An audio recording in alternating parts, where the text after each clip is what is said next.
this first slide is a clipping from a newspaper, probably back in the 30s or 40s.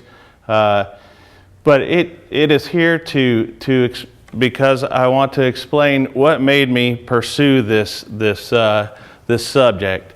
And when I moved to Roanoke about 11 years ago, I kept hearing about Benjamin Deyerle. Everything was Benjamin Deyerle, and Raymond Barnes, who wrote this big book on the history of Roanoke, he mentions Benjamin Deyerle many times, and he says that he was the foremost builder in Roanoke in the 19th century. And a lot of things just didn't seem to add up, and it made me really curious. And this is an example. I don't know if you can see where it's underlined, but it says that this house, which still stands, by the way, was built by an early settler, Benjamin Deyerle, and a brick on the front of the house bearing the date 1820 vouches for its antiquity. Well, I've been to this house, and I've been through the house, and I feel certain that it is an 1820 house, but Benjamin Deyerle was not born until December of 1806, so he would have been just 13 years old when the house was erected. And really, I couldn't, after that, I couldn't substantiate any connection with the Deyerles at all, so I think this one was a bit of a red herring, but that's kind of how it went in the initial stages of researching him. Then somebody gave me a copy of this article from 1987, Roanoke Times. The house is Deyerle built, or did he? And it's a great article, and it goes into some detail. And eventually, it really doesn't draw any conclusions at all. It actually makes you feel less sure that he was a builder at all by the time you've read it. And the journalist talked to several different people, several owners of so-called Deyerle houses, and there was a lot of uncertainty among those people. Some people were sure he built this and that. Some people thought he didn't build anything. And there are still people, even after seeing my book and hearing me talk, that still think that he didn't build anything. And I would disagree with that. So it turns out that the whole story of Benjamin Deyerle came about in the 1930s, 1934 to be exact, when some descendants of Benjamin Deyerle found out that one of Benjamin's former slaves was still alive and living in Waterloo, Iowa, Peyton M. Lewis, and he was in his 80s at the time. And when they found out about him through a newspaper article that was written in the Waterloo Daily Courier, where this picture came from, they began to correspond with him. This was three descendants of Benjamin Deyerle, three ladies. And so they corresponded with him, and the one thing that they wanted to know, all of the original letters that came back from him are in the Historical Society of Western Virginia, oddly enough, all the original letters. And the one thing that they wanted to know, that they just peppered him with questions about, was what did Benjamin Deyerle build? And only in one of his letters did he really answer that question. And he did say that Benjamin Deyerle, with his workforce of slaves, put up a lot of buildings, including 5 houses that he names, that we know which houses they are. And he also says that he built buildings in all of the surrounding counties. Of course, this is going back many, many years in his distant memory. He was only about 14 or 15 years old when he left the Deyerle plantation at the time of emancipation. So those are very interesting letters. And, before 1934, when they corresponded with him, Benjamin Deyerle's name appears in none of the histories. There were early histories of Roanoke written in the early 1900s. His name is not mentioned at all.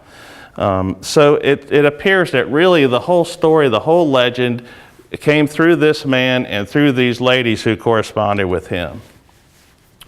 Now, the story really gets complicated when it becomes known to me that not only was Benjamin involved in building, but so was his brother David, who was 7 years younger. These blue boxes in this family tree, all of these people were builders. David is his full brother. Charles Jr. was a full brother. Joseph was a half brother. And Joseph's son, J.C., became a prominent brick maker and builder in his own right. And then this man who's pretty obscure, Walter C. Deyerle, who lived in Montgomery County for a time and also in Roanoke County. All I've been able to find out about him was that he was a carpenter by trade, and he also built roads for the counties, a contractor who built roads. So it becomes pretty convoluted. This is the only likeness we have of any of these men. This is Joseph Deyerle, the oldest of any of them. He was born in 1799 and died in 1877. And there's no question that he knew a lot about buildings. He knew a lot about farming. He was a distiller. As a matter of fact, all of these Deyerles had diversified interests. So that's another thing that kind of makes it unclear exactly what they were doing. In each census, none of them, except that young man from the next generation, none of them identified themselves as builders or carpenters or brick masons or anything like that. They identified themselves as farmers because that was their primary trade. Now I want to talk a little bit about brick making. Brick making was a big part of my study. My study's not based so much on historical research, although I felt I did that pretty exhaustively. But the research is based on looking at bricks and brickwork, and that's how I was able to determine, in many cases, who built what. So it's important to know how bricks are made, and so I wanted to talk a little bit about that. Now, this is a picture from Wytheville in 1855. By Edward Dyer. He did a lot of paintings of towns around here. And the timing is perfect because a lot of these buildings that I'm looking at were built in the 1850s. So this is a very clear illustration of the way that the Deyerle family and their slaves would have been making bricks. You can see here, I don't know how well you all can see it from where you're sitting, but all these illustrations, by the way, virtually all of them are in the book. But over here on the left side, you see the clay that this brick maker is mining or excavating. Right here is a pug mill in which the clay was churned before it was molded into bricks. Over here you see the kiln, and the real hard to make out, but in the book, it's quite clear that the brick maker standing right here, I think this is a man named William Hufford, who considered himself a master brick mason, and he had a number of white apprentices and no slaves, which was real unusual for the time. And then you see some of his livestock that were used to walk around this pug mill. This thing was tethered to an oxen or a mule, and that's what churned this device. It's pretty primitive in those days. Now here is a picture that shows almost the same scene about 50 years later in Rocky Mount. You don't see where they're excavating the raw material, but you see the pug mill, a man standing in front of it, and it's tethered to, looks like a mule or a horse. These young boys are called off-bearers, and they're usually 12, 13 years old. They were real common to have boys that age working in brickyards and carrying the bricks away from the molder to dry them in the sun. These are bricks drying in the sun. And then here is the kiln, which was called a clamp. It's a very primitive form of kiln. It's essentially dry green bricks stacked up. There's no permanent walls. There's no permanence to it at all. Once the bricks are burned, the whole thing was disassembled and the bricks are carried away. Now they fed the firewood in these vaulted tunnels that were called eyes, and the formula was 1 eye for every 3,000 bricks. So you could have a kiln of any size. You just need to have the right number of eyes and feed hardwood into that for about a week until they were well fired. Okay, and here's just a quick shot of somebody fueling a clamp. This is, of course, 20th century, but the technology has not changed virtually at all. Now, they did figure out ways to improve their efficiency somewhat during that period, but overall, the technology was the same. So what I did was I went to all these different buildings and many more brick buildings, a lot of them that I knew were not involved with the Deyerles. I cover 27 counties for my job, so I look at brickwork everywhere I go. And this allowed me to compare the Deyerle brickwork to that of numerous peers. And that really helped me to be able to identify what their bricks look like. If you look at the bricks on the top row, they all are the same size and dimensions virtually, and those indentions called frogs are all shaped the same. That doesn't happen between two different brick makers. In those days, you could make a brick any size you wanted to, whatever was comfortable for you. And therefore, bricks varied widely. As a matter of fact, the lower row of bricks were made by David Deyerle, who was Benjamin's closest brother. And they're much larger than Benjamin's, and they have no frogs. So that was a big help. Now here are 4 frog bricks made by different brick makers. I don't think any of these are Deyerle bricks, but I think the point of this slide is that all the frogs are different, all the bricks are different. The frogs are easily discernible from one another. So that's a great way to identify who the brick mason is in many cases. Question. Sure. Does the difference in coloration of those 4 bricks tell you they were made at different places because of the clay soil, or did they put something in it? I looked at coloration of bricks early on in my study, but there's so many variables that come into it. But the main variable is where did they get the soil? That's the main variable. But then there's additives. They added slag sometimes. They added different things, and then just the way they fired the bricks and where the bricks were in the kiln. If they were close to the fire, they became dark. If they were further from the fire, they were lighter colored. So there's just too many variables. At first, I tried to track all that. I used a Munsell color chart. Just didn't really pan out to be something useful for me in this regard. But this kind of shows you how those frogs were made.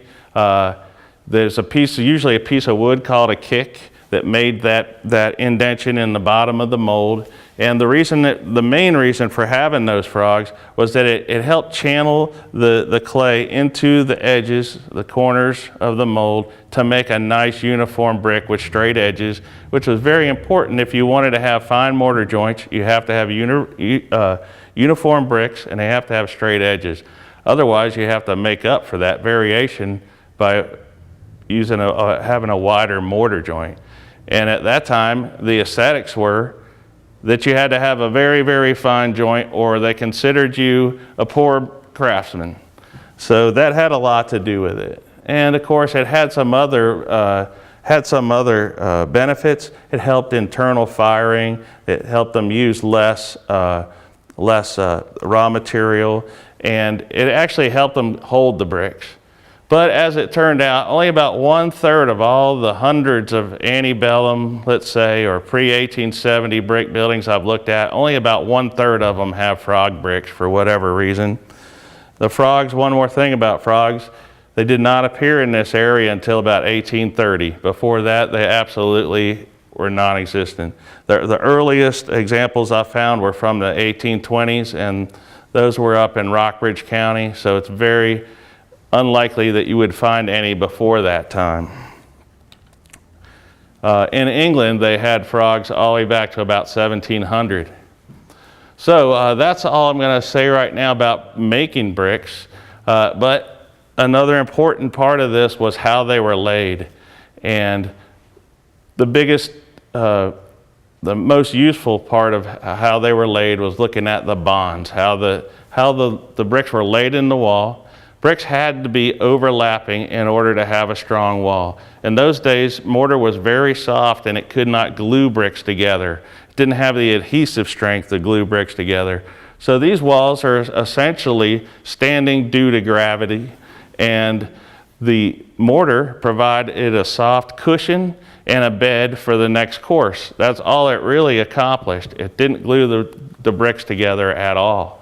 So in order for it to have a strong wall, and these walls are 3 or 4 bricks thick, anywhere from 14, 18 inches thick, the bricks had to overlap inside of the wall. And the headers, which are when you see the end of the brick, obviously that is a whole brick that goes into the wall and overlaps the brick in front of it. So this top example you see here, look at the distribution and frequency of header bricks. This is called Flemish Bond. The more frequency and better distribution, the stronger the wall. But this was the dominant bond for the fronts of buildings until about 1850. For 100 years, it was the cherished bond, the one that people thought was appropriate for high status buildings and for facades of buildings. After about 1850, however, it started to just become too expensive to lay. It's more time consuming. It's very time consuming when you have to look at how it all works inside this wide wall. So not only that, but they didn't like the look of it anymore. So they started decreasing the frequency of these header bricks. And then you got this where you only had one course of alternating headers and stretchers. And then you skipped 1, 2, 3, 4, 5, or 6 courses and had another row of alternating headers and stretchers. And these headers are the only thing bonding the wall together. So this is a substantially weaker wall, but they knew what they were doing, and over time these walls have held up very well. At the time, there were architects and other people who said it was just a bad idea to do that. Then they had common bond, where you see a row of headers that skips several rows, another row of headers skips several rows. That's a fairly strong bond, but they didn't like the look of it. They only used that generally for the sides of buildings and rear elevations, and for outbuildings and things like that, utilitarian buildings. If you were a wealthy, well-to-do farmer, you didn't want that bond on the front of your house. You could live with it on the lesser visible sides of your house. So right about 1848 or 1847, 48, we start to see this bond, which is all stretchers, and there's no telling how this wall is bonded together. So it's pretty mysterious. And when I started researching all this, there wasn't anyone who could tell me how the wall was bonded, so nobody really understood how these walls were put together, these stretcher bond walls, or why. Why would they do that? It was purely aesthetics that made them want to do that. In those days, everybody looked at bonds. People, just all of us, would have been totally conscious of what kind of bond we were looking at. Nowadays, we don't care because it's all a veneer. There is no bond. It's all attached with metal anchors. So these aren't veneers. These are truly bonded walls, very, very strong. And in the book, I explained some of the ways that they accomplished this. I'm taking a little bit too much time on this, but it is kind of important to understand, because these bonds are what really are some of the trademarks that led me to know what Dyer leaves and who built what. But right here you see the lower picture. You see a square brick here, and that was one of the innovations that allowed them to build a stretcher bond wall. That square brick accomplishes the same thing as a header and a stretcher, but it only looks like a stretcher on the outside of the wall. So you don't know if there's square bricks in the wall or how they did it. It turns out there's several different methods that they used. Here's an example of a square brick with a frog, and then you see the screw head in the middle that held that piece of wood to the bottom of the mold or to a pallet on the molding table. Here's another way that I found in a Deyerle house that was torn down in '06. I was able to dissect the wall right before it was destroyed. And I found this very, very unusual thing where they had these bricks that were cut with a sharp metal blade. A quarter of the brick was cut away lengthwise. So in the upper picture, you see 2 of these bricks nested together. This is the front wall surface, the front of the house right here. You got 2 bricks nested together, and together the width of them is 1.5 bricks. So that creates all kinds of problems once you get into the inner wall. You got to make up that space. How did they do that? They cut other bricks in half in the other direction. It's a lot of time-consuming work just to make a wall with no headers on the outside. Totally counterintuitive to what we would do today, but it made a difference to them back then. So in the lower picture, I've removed the front brick. and you see the brick behind it. And I was actually able to collect some of these bricks, and I have them in my collection. So there were other ways that they accomplished stretcher bond, and that's in the book, but these were the two ways that the Deyerles used primarily. Now, lastly, the last thing I looked at with the brickwork was how they finished the joints. And the Deyerles, and actually most of their peers, generally all did it the same way, which is this example here called an overhand struck brick joint that you see it has a ledge at the bottom, which is also counterintuitive to the way we do things today. Most masons go to a lot of trouble to avoid creating ledges because the thought is that's going to catch water. Well, that's the way they did it for over 100 years, and so many of these buildings still stand with original mortar. Obviously, it wasn't a problem. It may actually have been better, because if water's coming down the wall, it might break up the sheeting action, which is really what allows these walls to absorb the water in. So I don't really know what the advantages were, but it wasn't a problem, and that's the way they did it. So I did look at that, but the joining, like I could usually tell if it wasn't right, I'd be able to write it off as a Deyerle building. But if it was right, it wasn't necessarily a clue that it was one of theirs. I won't talk about these maps, but these are my introduction to each builder. So I'm going to start by showing you some of the works of Benjamin Deyerle. And this map there's a similar one in the book that you can follow to find some of these places. But here's about 11 buildings that I've attributed or others have attributed and I've kind of confirmed were built by him and of course his slaves. The Henry House house in Intervale was destroyed before I moved to Roanoke, so I never got a chance to see it. But luckily, in the Historical Society there, they have great photographs, and I was able to determine what the bond was on all four sides of the building. But there's so many hallmarks that you'll see the resemblance in the next few houses that I show. So many hallmarks that people have thought of this as the Benjamin Deyerle style. And the main thing is the corner pilasters, which there's actually that's a great brick.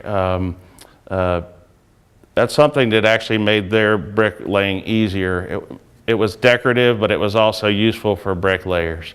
The corner pilasters, and then that broad, heavy cornice, that whole entablature that encircles the house. It's pretty unusual to see that. Normally you just see like a little box cornice. You don't see this full entablature, classical entablature.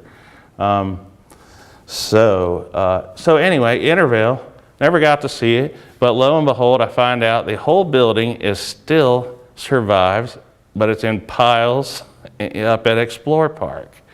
So this was a great find for me to be able to go up there and look through all these brick piles they have at Explore Park. They have the entire building, the wood, the lath, the bricks, everything is still there in storage. It probably will be in storage until it, who knows what will happen.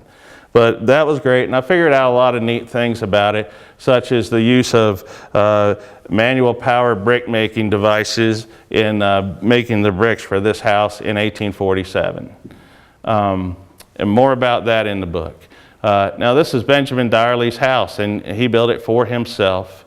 He was completing it between 1849 and 1853. It took him a while, but he completed work for patrons much faster than he did for himself. But of course, it still stands. It has a wonderful outbuildings, all these brick outbuildings that are still there. And I was able to get a brick from this house and use that to compare to some of these others. So a lot of things are still in place right now. This is another nearby house near his house, and this is one of his more famous houses that has been attributed to him since anyone knew who he was back in the 30s. I don't believe that the slave, Mr. Lewis, mentioned this house, but it's pretty clearly was a Deyerle house. And it has what I refer to as a three-tier hierarchy of bonds. Instead of just having one brick bond that goes all the way around the building like you normally got, David and Benjamin Deyerle like to experiment.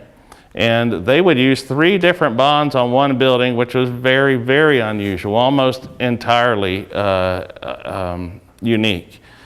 Those bonds denoted which were the higher status sides of the building.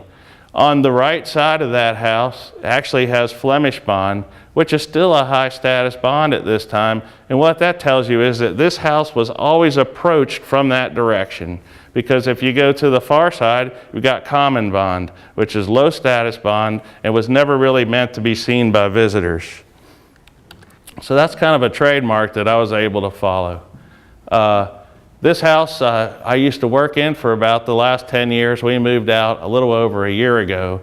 And this is something that really got me interested in the whole thing was, why does this building have this mysterious stretcher bond on the front, Flemish Bond on the right side? These are the only 2 buildings I've ever seen that have Flemish Bond but not on the front. It's extremely unusual that a building would have it but not on the front. It's now relegated to 2nd tier. Stretcher bond is the top tier now. And again, this house we know was always approached from that same side with the Flemish Bond. And I was able to collect bricks from this house. The way I collected bricks is by finding them in the yard. If you go out in the yard and look around the bushes and probe with something called a tile probe, you'll probably almost always find some bricks. And that's because a lot of times they came in later and put in windows and doors. If you put in a door and the wall is this thick, you're taking out hundreds of bricks. And they just get strewn all about the yard. So his bricks, the bricks from this house are one of the frog bricks that I showed you in that early slide. One more, and this is, of course, one of his. Now the front of it takes a little imagination because the portico's gone, but it had a classical portico just like those others that I showed you earlier. Pretty famous, well-known house in Roanoke. This house has been gone for many years, since about the 1980s or 60s, I think. But just from this picture alone, I'm able to look at the bonds on the front and on the side. And it has a bond on the front that, on the side that I've only ever found one other time. In all the hundreds of buildings I've looked at, thousands probably, I've never seen this bond before except on Intervale, which was that house, the first one I showed that was torn down. So that's a pretty clear sign that they were built by the same builder. And there are other clues. I think I have, yes.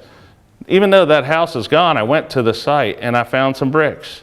And that's the David Trout house that I just saw, I just showed you. And his bricks are on either side of a brick from White Corners, the house I showed you before that. They're so close that they have to be the same brick maker, no doubt about it. So that was a pretty big, I felt like that was a pretty neat success for me to actually be able to attribute a house that's long been gone to a certain builder, based almost entirely on the bricks, but also on that photograph and the bonds in the photograph. This is a beautiful house, another one that's been demolished, another one where I've had excellent photographs and was able to determine what the bonds were. And this is also one of the houses that the slave in his letter mentioned by name. He said he remembered his father, who was an expert brick molder and bricklayer. He remembers his father building this house. In 1857 it was completed. It doesn't look that old, but this was when the Italianate style was just coming in, and few builders started to embrace it that early, and Benjamin Deyerle was one of them. So the Benjamin Deyerle legend holds true. The only thing is that why did he become the foremost builder in Roanoke when his brother David and his nephew and his other brother built so many other buildings, and in many cases really were more prolific than he was in terms of building. Excuse me. This is the first building that we know David Deyerle built in 1845. The contract still survives. He and a slave named Henry Langhorne, and I've traced back to where he bought this man at auction for $400 at an estate auction, just before he started building this, the same year, just a month before, maybe not even, he started building this. He built this building for $250 in 1845. And the pictures on the bottom show the original building sticking out of both ends here, but it has so many newer appendages around it. It's kind of hard to read it unless you actually go there and look at it. But you can kind of see those gable end vents. They match up.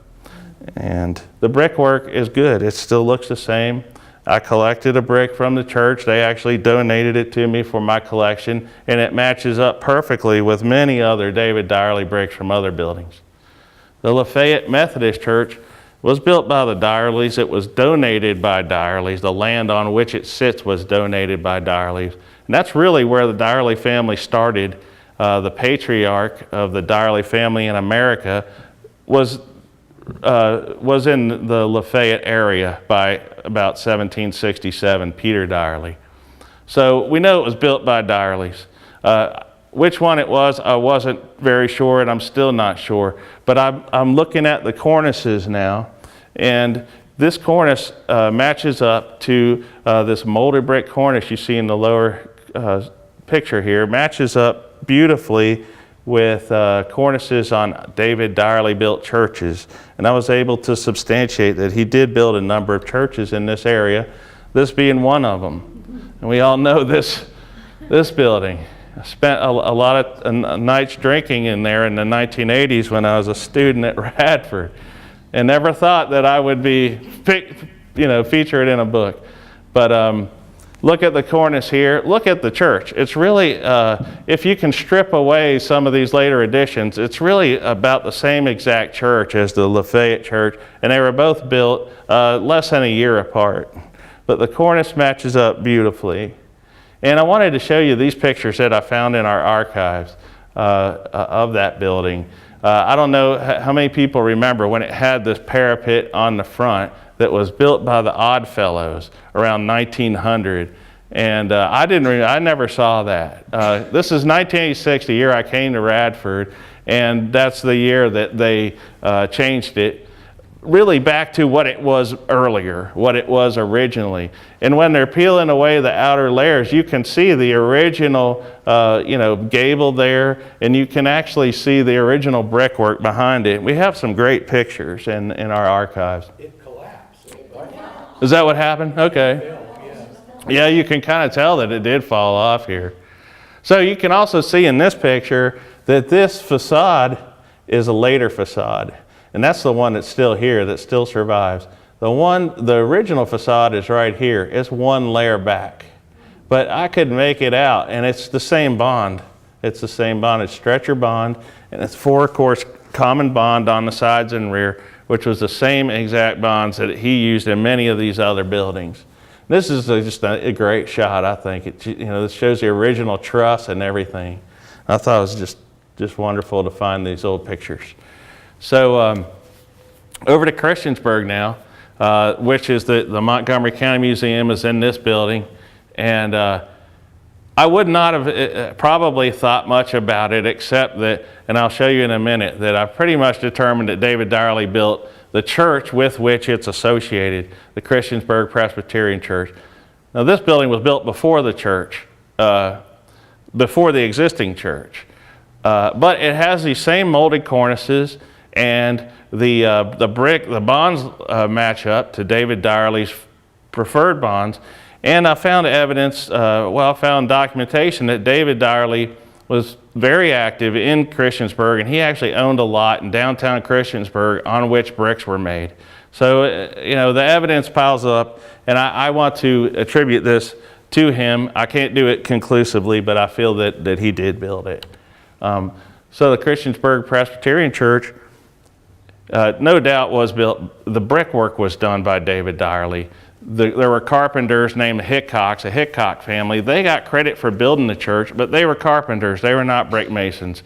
David Deyerle did the brickwork, and I found a reference in their minutes, the minute book from the church, that in 1872 they decided to pay to David Deyerle a sum of money that had been owed to him since 1853. So he let him go for 19 years. Not the only instance in which he did that, but that's a beautiful church. If you get a chance to go over there and look at the brickwork, it's nice. It's been sandblasted, unfortunately, but This building was right there where the courthouse square is now, and it was demolished in 1963.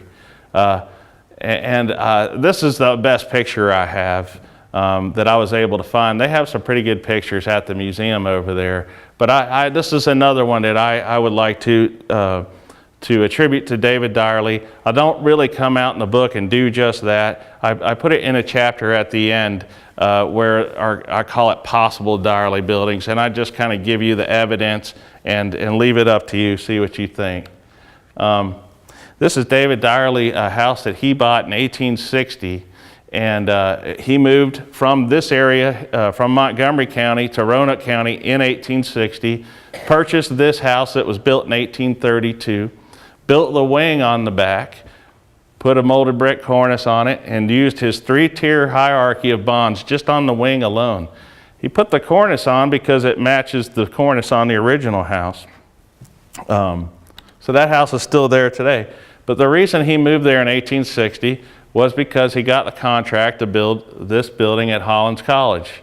In that year, it was the year he begun it, to build it. He completed the brickwork by 1861, but the building was not completed until after the Civil War because the college, the institute, Hollins Institute, essentially ran out of money at that time, and they didn't have money to complete it. But the brickwork was done. He did complete his contract by 1861. It's a great building to go look at the brickwork because nobody minds, and it's got that 3-tier hierarchy around the building, and it's a great example and a great one to match up with his other buildings. And lo and behold, he was not paid until 1882 for his work, more than 21 years after it was done, and that's well documented.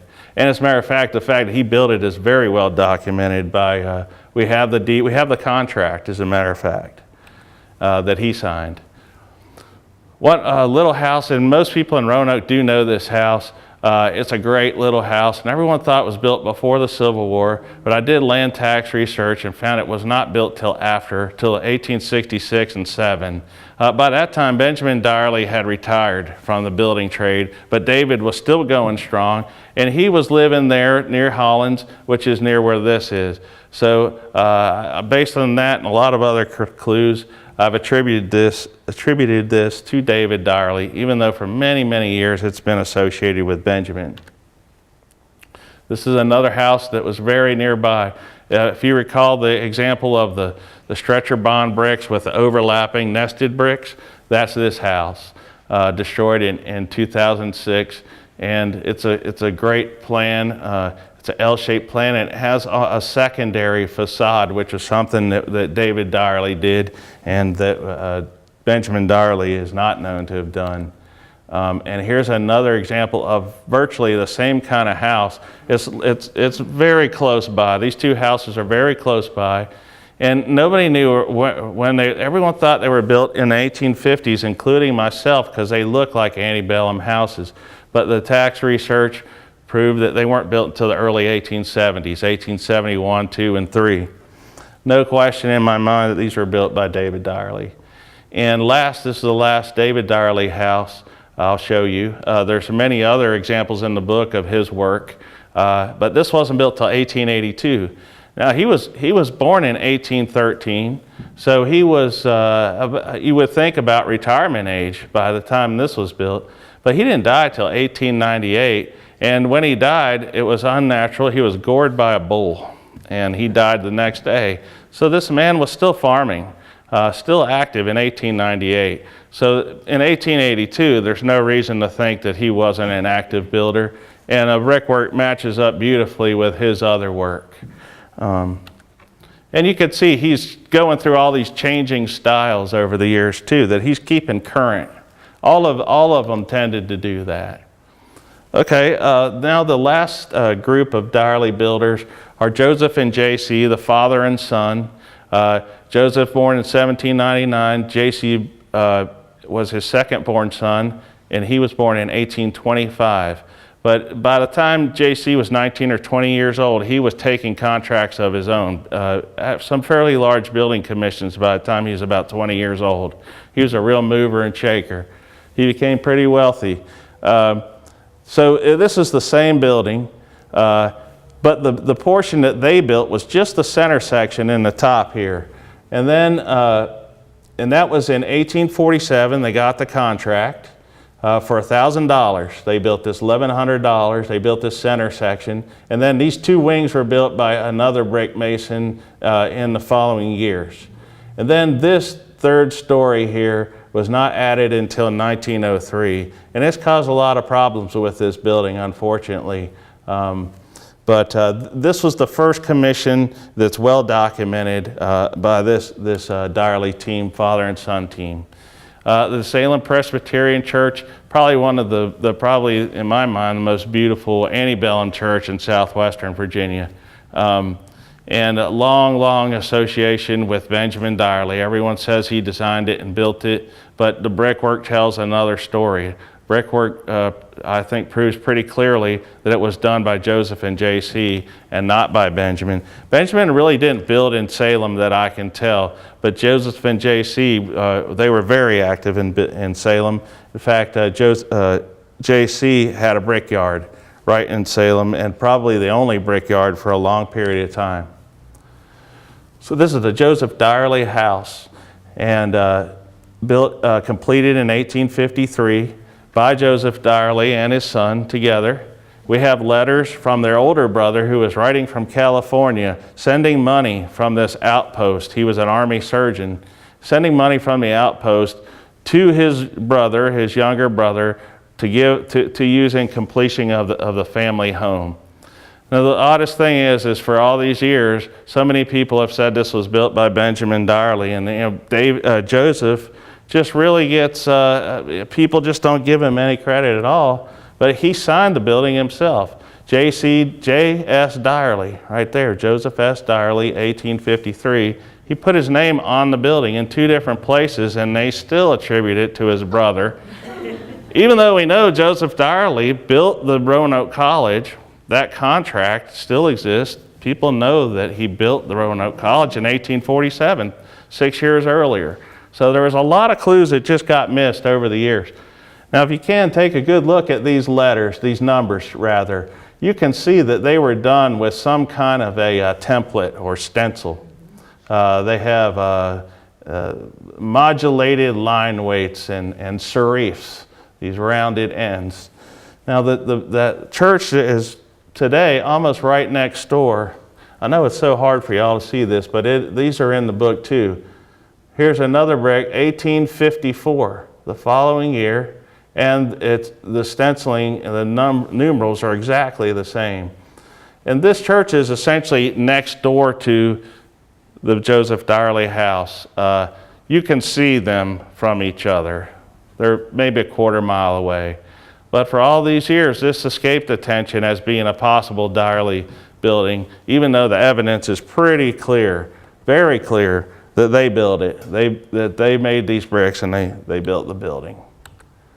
Okay, we're getting towards the end now. I want to show you, move to Pulaski County, where we have only one known Deyerle built structure, the David Mcgavock house, Springdale, which is in the Dublin vicinity. And it was built in about 1856, 1857. And it's just a beautiful place. And in the book, I have some interior photographs of this wonderful plaster work. And it's probably one of the most interesting houses that I've had the opportunity to see. And I also wanted to, before I say more about the David Mcgavock house, I wanted to draw the comparisons with the David Cloyd house at Dunkard's Bottom, which is now at the bottom of Clater Lake. It's the exact same house. As a matter of fact, the David Mcgavock house even had that widow's walk up on the roof, but those roofs leaked. They had a flat section of roof, and those roofs always leaked. And it was only a matter of years before they just covered them up with a new section of roof and just didn't use them anymore. But I've been up through the hatch and I've been on the roof of the lower house. So I know for a fact it did have a widow's walk. And everything else is the same. It's almost the identical house. This is the only picture I've been able to find of the Cloyd house, so there's not much else I can say except, stylistically, it's pretty much the exact same house. Now I know that J.C. Deyerle built the Mcgavock home because he sued David Mcgavock for $3,676 in 1858. A year later, he was awarded $400, and that's all he got out of it.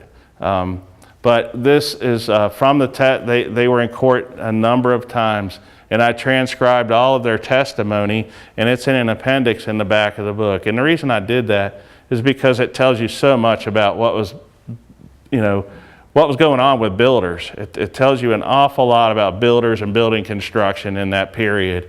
And J.C. Deyerle made this itemized list of some of the expenses that he was suing for.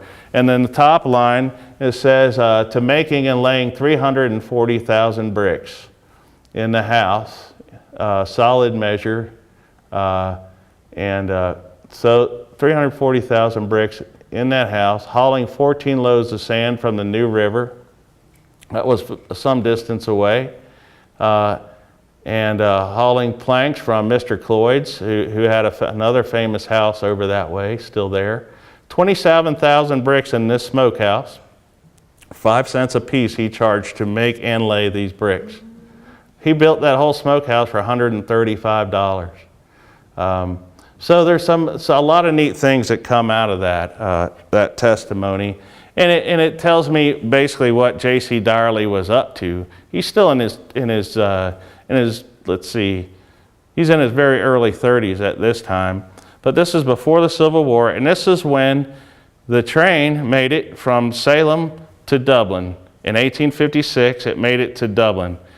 J.C. Deyerle's brickyard was in Salem, just a stone's throw from the depot. So he could load up his men and his crew and be in Dublin in 2 hours.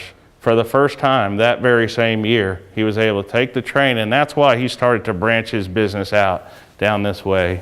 And he did a little bit, but I think that he got burned on this case, and I think that was about it for him. And Salem, after the war, started coming along well, and he found plenty of business there.